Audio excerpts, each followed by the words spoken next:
Are Hallie and Brunson already NBA superstars? Brunson is. Not Haliburton. He's not there yet. He'll take it.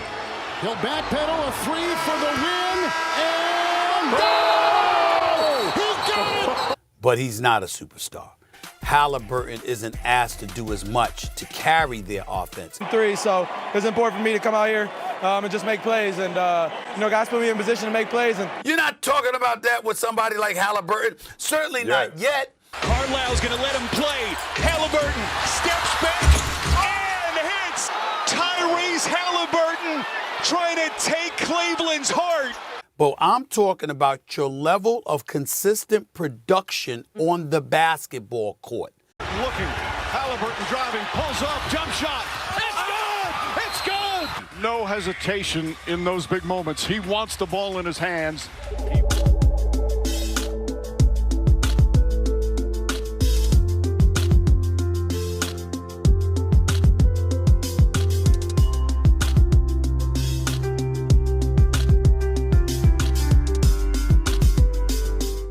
I tell you what, a lot of people were not excited about these NBA Finals heading into it, but I gotta say, this is a thrilling way to start this series, and I'm hoping it's the beginning of a very long series at that. After trailing for basically the entire game, the Indiana Pacers defeated the Oklahoma City Thunder, stealing home court advantage, and it was a final score of 111 to 110. Tyrese Haliburton, yet again, came up clutch when it mattered the most. And just to be clear, he had a decent game, as he scored 14 points, had 10 assists, and 6 rebounds. Pascal Siakam was also clutch down the stretch, and Obi Toppin was channeling his inner Ray Allen, as he was absolutely dangerous from three-point distance, which helped Indiana make the comeback. I've said it several times throughout these NBA playoffs, but they just keep proving it time and time again. This Indiana Pacers team just never quits. In these playoffs alone, they've been trailing 7 times heading into the fourth quarter, and they've managed to come away with a victory in 3 of those instances.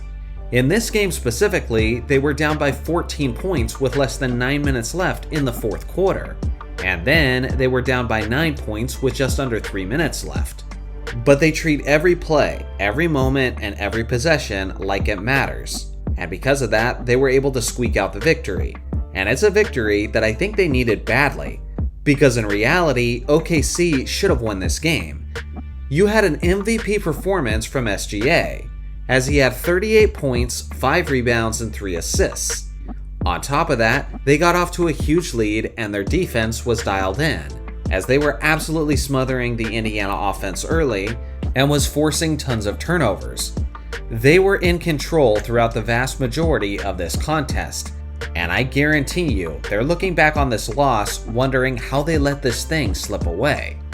Honestly, I'm not going to spend a bunch of time criticizing OKC, because the reality is it's a make-or-miss league, and if Tyrese Haliburton missed that shot, then all we're talking about on this Friday morning is all the things that OKC did right and the Indiana did wrong.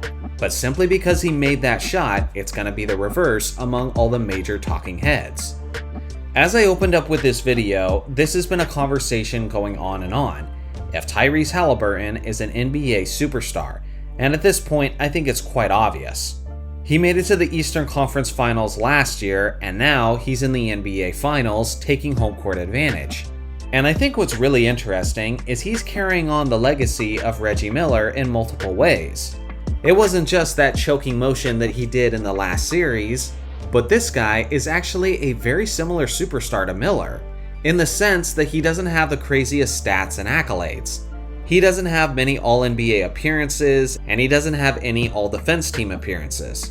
But with that being said, this guy is money when it matters the most. He does his job, he leads his team, and he makes big shots that are iconic for this organization. He'll probably never be the kind of player to break any records or win any MVP awards. But just like in the case of Reggie Miller, he doesn't have to do that as long as he continues to provide big moments and seal away iconic victories for this Indiana squad. Prior to these finals starting, I did predict that the Thunder would end up winning the championship and that they would actually do it comfortably. And I'm sticking with my pick of OKC as I do feel like they are the better team, and honestly, they look like the better team throughout the vast majority of this game. They just didn't execute down the stretch, and you have to do that up against this Indiana squad because they always perform their best when their backs are against the wall. A lot of people have been critical of this matchup, saying that this is a boring NBA Finals, and apparently they're unenthusiastic about the lack of quote star power. But if that's you, I think you're really missing out, as this was some competitive, quality basketball, and if this is an indication of what's to come, then we're in store for an all-time great competitive series. It's a short and sweet video, but I definitely wanted to talk about this because I was absolutely buzzing when it all went down. And I know a lot of people tend to become slaves of the moment, so I want to hear it from you guys. Are you now convinced that Indiana is going to be the ones winning this series? Or are you sticking with OKC? I'm looking forward to hearing your thoughts in the comment section below. Thanks for watching as always, make sure to like and subscribe for more basketball content, and I'll see you guys in the next video.